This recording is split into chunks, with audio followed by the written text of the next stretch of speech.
Pansamantalang isasara ang ilang lanes sa NLEX para magawa ang daang papunta sa New Manila International Airport. Live mula sa Balintawak Toll Plaza na sa frontline ng balitang yan si Dave Abuel. Dave, ano-anong lanes ang isasara at gaano ito katagal?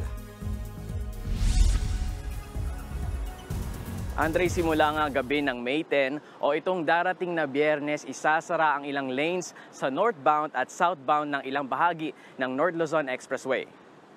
Magtatagal yan hanggang May 17.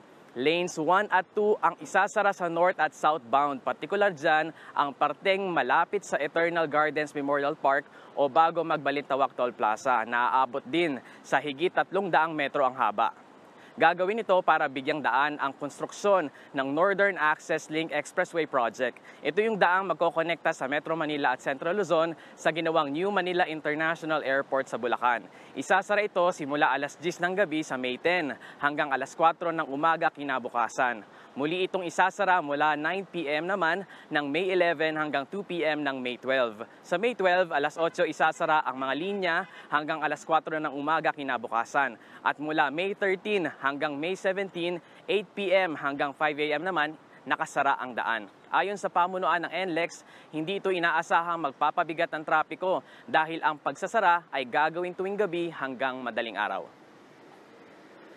Andre, sa ngayon maluwag naman ang daloy ng trapiko dito sa Balintawak Toll Plaza. Ayon sa traffic monitoring ng NLEX, asahan daw ang light traffic sa kahabaan nito sa north at southbound. Wala rin daw naitalang anumang aksidente. Andre. Maraming salamat, Dave Abuel. Mga kapatid, Jess De Los Santos po, huwag magpahuli sa mga umaaksyong balita at napapanahong issue sa bansa. Para sa mas malawak na balitaan, mag-subscribe at mag-follow sa social media pages ng News 5.